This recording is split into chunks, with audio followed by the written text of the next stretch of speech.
Hey guys, in this video I'm going to introduce a framework so you can develop your own productive practice routine. The reason I developed this is I realised there's so many great resources out there, so many great YouTube videos, great books where you can learn some stuff, and I thought it would be great to have a system where you can organise all that great content out there so you can actually work towards your goals and get there faster. So the framework I'm talking about here is suited for contemporary musicians.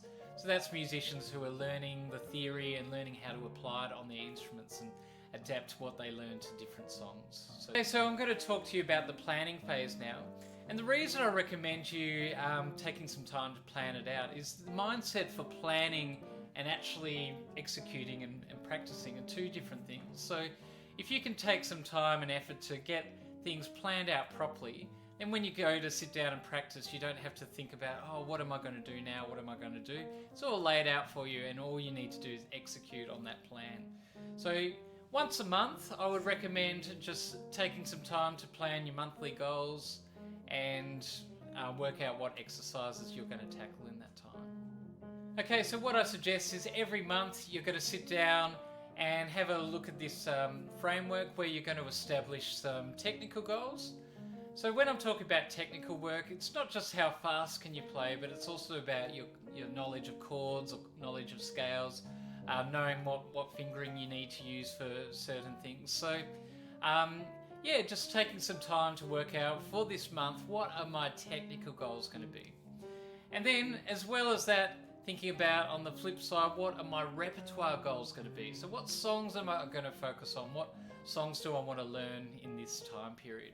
And I'll unpack that a bit further as we go along. If you're kind of not sure where to start, what I've got for you in the link in the description is a bit of a framework that you can follow. I've got ideas of what I think are suggested skills and techniques that every contemporary musician should have.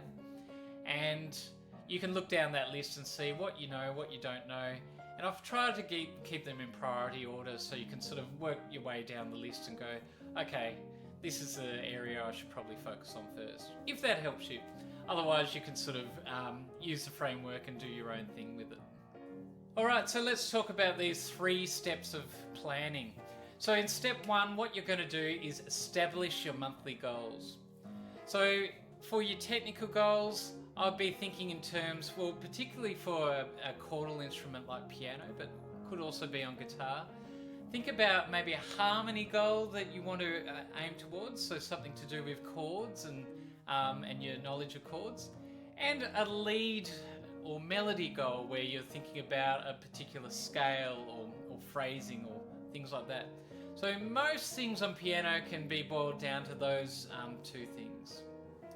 As well as that, consider what style of piano that you're looking at focusing on. So are you looking at solo piano style? Are you looking at accompaniment style? Or are you looking at ensemble style? And I'll break those down for you right now. What I mean by the particular piano style is you've kind of got 3 different contexts that you can prepare for. So you might be preparing for solo piano where you're covering bass, harmony and melody. So for example, I've got a bit of a mixture of I've got a mixture of the bass, harmony, melody there, or I could do it like this, harmonizing that.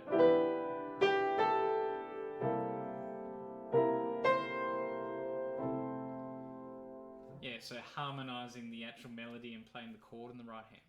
So that's an example of solo piano style. You might be in a situation where you're the singer, or you're accompanying a singer, or you're accompanying a lead instrument, and all that might be required of you is an accompaniment style where you're just playing the bass and the chords. And when I was starting out piano, that's the style I kind of gravitated towards, because I could really focus on the harmony without worrying too much about the lead lines. And then I'd work on the lead line in isolation and try and incorporate it all together. So if you're not quite sure where to start, that accompaniment style is a good starting point in my opinion. And the third style that you can focus on is if you've got an ensemble, you've got a bass player, then you don't want to be doing much of that bass work in the left hand. So normally in that situation, you'll be doing the chords in the left hand, and maybe the melody in the right hand if it's depending on what the lead instrument is.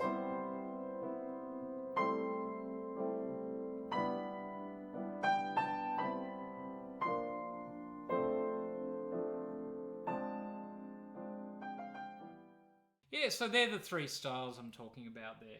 So focusing in on one is probably a useful starting point. Obviously, you can work on all three, but you probably progress faster if you do just focus on one within the month, so you can really hone in that. So look at if you've got a particular performance coming up or a project you're working on, that should really dictate whether you're going to be solo, accompaniment, or ensemble style with your playing. And finally, look at what repertoire that you want to focus on for this month. What I do suggest for all my students when they're learning their repertoire is to have a working set list. So write down all the songs or pieces that you know, and also all the pieces that you want to learn. So you've got that evolving list that you keep coming back to, and you can keep referring to, and keep refreshing and building on. And then if a performance comes around the corner, you've actually got all the songs that you know there, and the songs that you can brush up ready to perform. Okay, so that's step one. You've established your monthly goals. Step two is to make sure that you've got your awareness of what healthy practice habits are. I'll show you what I'm talking about for piano. Alright, I'm just going to give you a basic crash course in technique for piano. Obviously this stuff takes some time to learn, but here we go. One of the first things to check is the height of your stool, and it actually took me a while to realise that I was practicing below the keyboard, so my stool was a bit too low and I was reaching up to the keys. So make sure that you've got your stool at the correct height, so the arm is actually parallel to the ground. So that's where your arm position should be. There should be none of this wrists dipped there or wrists up too high. We just need to be at a nice comfortable position where the arm is parallel to the ground. For me, that is one of the key things to remember with piano, that hand position there. Posture, you should have your back nice and straight, feet planted on the ground. And when you're going up and down the keyboard, it's not about reaching out and getting in these awkward angles, but it's actually about swiveling your body so you can keep that arm position nice and smooth and parallel to the ground. And then your fingers should be nice and curved and all around the keys when you're doing your scales. And as minimal movement as possible. So what you don't want is this kind of thing where your fingers are up in the air. So you may need to spend some of your technical work just working on keeping all the fingers close to the keys and independent.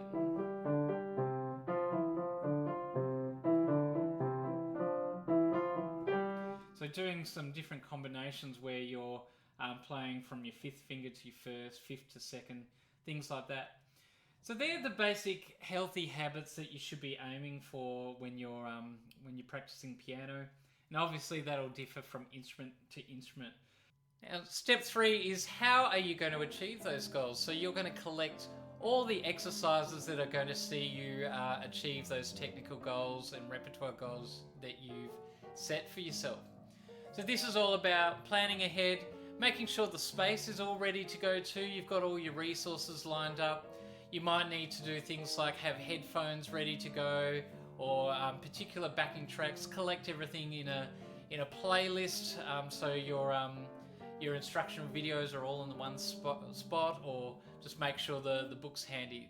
What you're trying to do in this phase is to reduce all sorts of friction, so you can just sit down and implement your plan. You don't want to be trying to find an exercise, or what was the name of that backing track again. You're actually compiling everything, having it all there ready to go, so when you're practicing, it's all there. Also in this step, I would actually be considering the times of week that you can practice. So I do recommend as a minimum trying to get 30 minutes in a day. And if you can't make that 30-minute mark, just do something a day, even if it's just 5 minutes, because it's the regular going back to the piano where things will start locking in. But obviously, the longer you can go, the better. But I would recommend a minimum of 30 minutes for a practice session. Okay, now I'm going to talk about the actual practice routine framework. And like I said, you can take this, you can alter it, you can make it work for you, but I've tried to leave it quite open-ended so you can actually select the exercises that resonate with you, because it's all about having fun at the end of the day. So this practice routine is split into 3 sections. For the first section, you're going to look at technical development, and without any pressure of speed. So it's about making sure that you're really confident in the notes that you're hitting, the fingers that you're using. Second part, we're going to look at having some sort of rhythm aspect. So it might be playing with a metronome, playing with the backing track, playing along with the recording, doing something where you're actually locking in with some kind of rhythm. Now, rhythm is everything for a contemporary musician. If you can't play in the pocket, you'll soon find that it's going to be really hard to work with other people, or even just to sound good as a soloist. So having a really good sense of rhythm is such an important part of your musicianship. So you're going to spend that whole second section of the routine looking at some kind of rhythm exercise. And the third part of the routine is, of course, learning your repertoire. Now, what I recommend here, as I said before, keeping that updated set list going, knowing what pieces you want to learn, what pieces you already know. So you're always tracking your school of repertoire. Because you know that if a gig comes up, and you might not have played a particular piece in 3 or 4 years, but you kind of know the basics of it and you can refresh it for a performance. So it's really important to document all the repertoire you've learnt, so it's all there ready to go when you need it. Okay, so let's talk about the actual routine.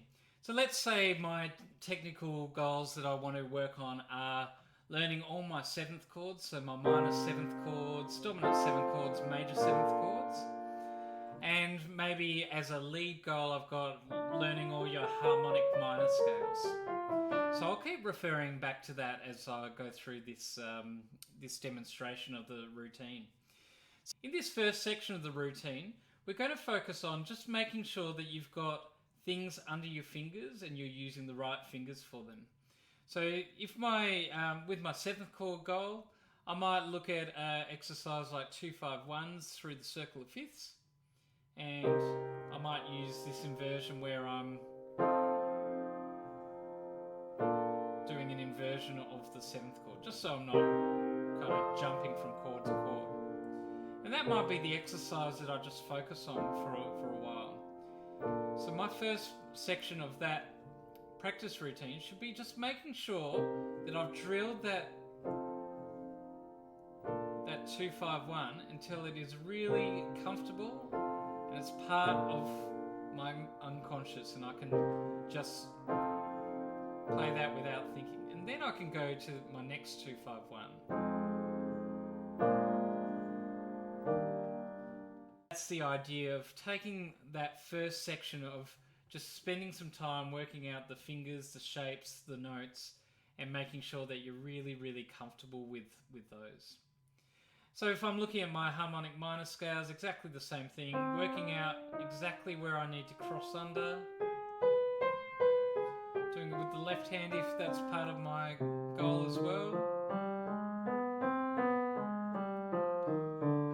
And then just getting it to the point where you're not really thinking about where you need to go key to key. So that's what I would be doing in that first section there. In the second section, I'd be introducing some kind of rhythmic element, so a metronome or a backing track. I'll show you what I mean. So what I've just done is I've pulled up a backing track in C minor, and I might practice my C harmonic minor scale over that.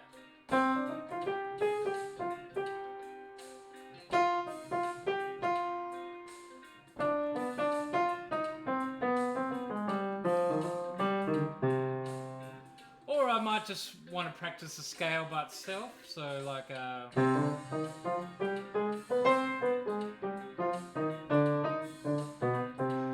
and there I'm actually doing like a syncopated rhythm over it, or I could just do it straight like.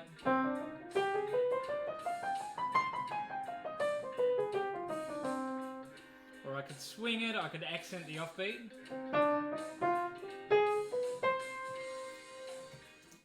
So you see there, the possibilities are endless with the actual rhythm element of it. So you could use backing tracks, you could use existing recordings, or you could use just the metronome if you just want to get the speed of particular scales down. So that is the second part of the practice routine, where you're introducing some kind of rhythmic element. Now the third thing that I mentioned is learning your repertoire. So if I look at the piece Somewhere Over the Rainbow as an example, what I would do when I'm actually trying to learn a piece is actually try and learn the chord progression in the numbers as how they appear in the scale. So for example, in C major, 1, 2, 3, 4, 5, 6, 7, 1. So I'm thinking of each chord in that scale as a particular number. So in Somewhere Over the Rainbow, I might think of it like this. So a 1, down to a 6, to the 3, then a 2, 5, 1 to the 4 chord. Here we go. 2, 5, 1, which is on the 4 chord. A minor 4, and then 3, and then a 6 dominant, altered, then 2, etc. So I'm actually trying to internalize the actual pattern. So when I need to play that piece again and it's in a different key, I can transfer it. So in E flat, 1, 6, to the 3, to 2, 5, 1 in the 4 chord. The 4 chord's here, so 2, 5, 1.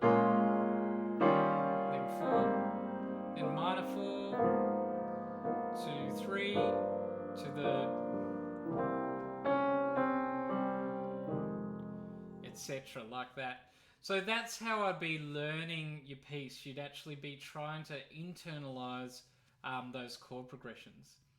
A little bit easier in contemporary pop music, not so many changes to memorize there, but go slow, just work section by section and just make sure you've really got those patterns down and that you can transfer them into other keys, and then you know you've really learnt that chord progression. And what you'll find, the more and more you do it, you'll see that different patterns get recycled and different chord progressions come up again, and you'll have that familiarity from doing it in the last song that had that under your fingers. Now, as well as the chord progression, I'll do exactly the same thing with the melody, but instead of thinking, chord, chord, chord, I'm thinking note, note, note.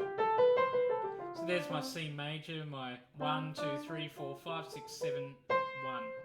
So in Somewhere Over the Rainbow, I know it starts on the 1 note, and I know it jumps up an octave to the next one. Then it comes down the scale, and then comes back up, works its way up. And then back to the tonic, or the 1, and then a 6 this time, and then down the scale. So I'm actually memorizing the contour of that melody. So when I go to transfer it, it's still the same set of interval jumps there. 1 octave jump, then down the scale, a jump here, so skipping this note, and then working my way up the scale. And then back to the tonic, and then a 6 jump, and then down the scale. So I'm actually memorizing the contour of that melody so I can actually adapt it into different key centers there. So that's how I would actually go about learning your pieces, making sure that you can actually understand the contour of the melody, the contour of the chord progression. And then beyond that, trying different things out with it. Like, can you do a swing with it? Can you do a funk with it? Whatever style that you're actually into. See if you can adapt those techniques there. And also going back to my original goals for the month of knowing, okay, I've got my harmonic minor scale. I could look at, well, somewhere over the rainbow, it's C major, but the relative is A minor. So I could use... So I could have a little experiment with that harmonic minor scale over the top. I'll show you what I mean.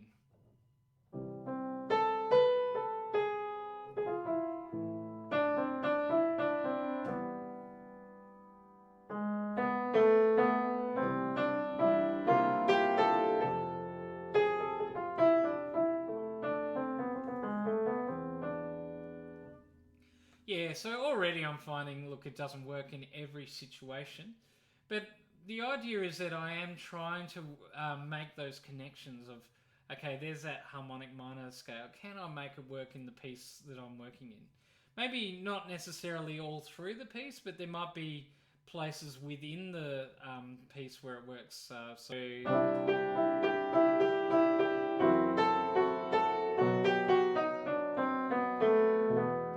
there I just quoted the E harmonic minor scale because we have this minor 251 in E minor in the bridge there. So just trying to identify places in your repertoire where that technique could be drawn into.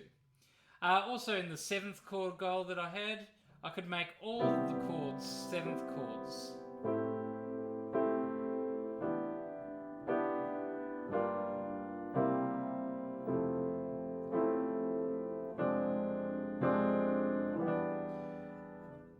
So even though when I perform it, I might not play them all as 7th chords, I'm going through the motions of adapting those techniques that I've been focusing on and trying to get it into the piece. And then it's about your creative choice, whether you just do them as triads or 7th chords or adding extensions or whatever your technical foundation is. You've got the option to pull in whatever you like. But I recommend when you're focusing on those techniques, filter them through all your repertoire. And you might look through your repertoire list and say, hey, can I do this piece with just 7th chords? Or can I add a harmonic minor scale to this piece? And would it sound any good? So just exploring those techniques and matching it up with your repertoire there is what I would recommend in this phase of your practice routine. Remember, with all this technical work, you are taking some time and looking at that lens of those healthy practice habits that I mentioned before to make sure that you are working on things the right way, because you don't want to build bad habits into your routine. So just making sure that you know exactly how it should feel in the fingers and how it should feel in your posture. Okay, so the resource itself, as I mentioned before, there's a link in description. You can check it out. But the idea is it's your resource. You can alter it. It's just there to guide you as a bit of a framework to work by. So in the first part of the framework, it's a bit of a self-assessment tool. I've kind of listed the core techniques that I think are really important for every contemporary musician to learn. So things like knowing all your major and minor chords, knowing all your 7th chords, knowing your inversions, and then on the lead side of things, knowing your scales, knowing your arpeggios, knowing what scales to use over particular chords, knowing what kind of chords fit in particular key centers for making chord progressions. So all these, I think, are fundamental techniques that help you become a really successful musician. And I would just go down that list, have a look at what those techniques are, and give yourself a self-assessment. So tick the box if you understand what the concept actually is. Tick the box if you think, okay, I've applied that to my instrument and I know how that makes sense. And tick the box if you feel like you've actually mastered that technique. Then in the final column, I've actually collected as many resources as I could find that I would find helpful. Obviously there's going to be my own videos in there. I've tried to target some of these technical areas, but where I haven't created a video for it, I'll try and curate something that I've found on the internet that's helped me out. So I see this as an evolving list. Keep checking back for the most updated version. And if you've got suggestions of what other exercises you've stumbled across that you've found useful, please send them my way and I can add it into the document too so it can help others. Okay, so that's the actual framework for your self-assessment and knowing what techniques to focus on. Then I've got a bit of a framework for the actual practice routine in those 3 sections. So I've got a box up the top where you can establish the goals that you want to set for the month. I've got a box for little mindset things that I like to keep at front of mind in my actual practice routine, and just to remind myself of, just relax, take it easy, enjoy the journey, that kind of thing. And then I've got the 3 sections, so my technical work without rhythm, then my rhythmic work, and my repertoire work. So in those boxes, I will put in exercises that I would use for that particular month. And if you kind of have that online, or you're using a computer or a laptop, you can kind of have it there in front of you on the piano, so you can it's all at hand and you can access your exercises really easily. Now I've populated these boxes, and I've also got a blank version, but the populated one is just to give you a guide. It's by no means you don't have to use that word for word, but it's just to give you some ideas of some things that you can pop in those boxes, some exercises that you can use. And I just wanted to end the video talking about some general mindset. And what I wanted to say here is a little bit of a word on goals. So remember, with goals, they are that finite point. So if you're using that goal to guide your practice, that's great. But the satisfaction, try and get the satisfaction out of the actual pursuit of those goals rather than the goals themselves. Now the reason is, once you've hit that goal, that moment's gone, that moment's done. But that actual pursuit is where you're living your life. That's where all your time is spent. So to be really mindful about this, try and really enjoy that satisfaction of those small wins, that, I'm getting that cross under technique, or I've got a really nice sound with that particular chord, or I'm really enjoying the feel of this, or I can really adapt this particular chord into my repertoire, rather than stressing about, there's still 12 other chords I need to learn, or there's this and that. So don't use the goals as I'm not there yet. It's more about, okay, that's where I'm heading, but it's the pursuit which I'm actually going to get into here. That's where I'm going to start feeling that buzz, that dopamine hit when I get those small wins. So try and focus on the process rather than the actual end point, and I think you'll have a lot more fun with your practice routine there, and you'll ultimately practice more and get where you want to faster. Now when you're mastering the techniques, really ask yourself, do I know this? Do I know this particular chord or scale, so I don't have to think about it and it just comes out effortlessly? So what you want to aim for is effortless mastery, which means if you think something, it can flow out of you effortlessly. So if there's still a bit of a delay between I want to play this and then it comes out, try and bridge that gap, and you've mastered something when you can actually just think something through, think a scale, and then it comes out naturally. So you want to work on that technique until it becomes part of your unconscious, part of your soul, part of your heart, because then you can create great music because it's part of you. Now a little word on motivation. Sometimes we can be quite unmotivated and we don't know where to start and we just don't want to practice. And you might say, I don't want to practice today because I'm not motivated enough. Just remember that it's not motivation that drives you to practice, it's practice that drives motivation. So sometimes it's actually about starting that's going to motivate you to go on further. So if you're having one of those days where you think, I'm just not feeling it today, I'm not going to do it, I would recommend saying, okay, if you're feeling that way, just commit to doing it for 5 minutes and pick one thing that you're going to do for 5 minutes.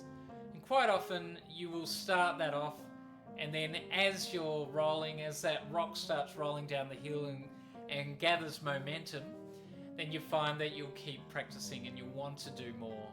So the actual act of starting practicing will ultimately motivate you to keep practicing. So just remember, if you're unmotivated and you don't want to start, just force yourself to start and say, I'll only do it for 2 or 5 minutes, and you'll find that you'll actually naturally want to keep going up to that point. Now, finally, I just wanted to say the mastery of a particular technique does take time. And you might think, oh, in my monthly goals, I haven't really reached that point where I know all my 7th chords really well, or I know those harmonic minor scales. But you might feel like I've got to the end of the month. You can make the decision to keep working on it, or you might just tweak a little aspect of it and say, okay, well, I might just go back and work on my major and minor chords again and then come back to the 7ths. Or I might work on my major scales again and then come back to the minors.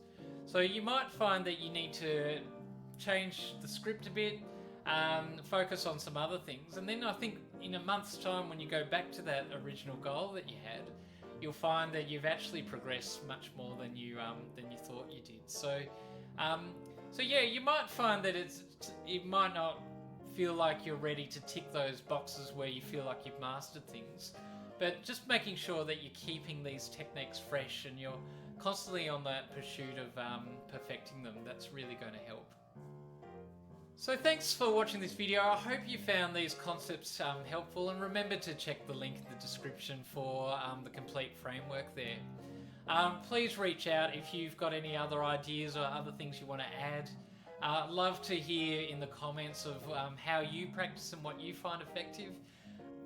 This has been very effective for my own personal growth, but I know we all learn in different ways, so you may want to adapt an aspect that I've talked about here, or you might try what I've done here for a month and decide it doesn't quite suit you. But I'm hoping by making this quite open-ended and making it so you're the one choosing the exercises, that you can actually develop something that's really meaningful and enjoyable for your own music journey.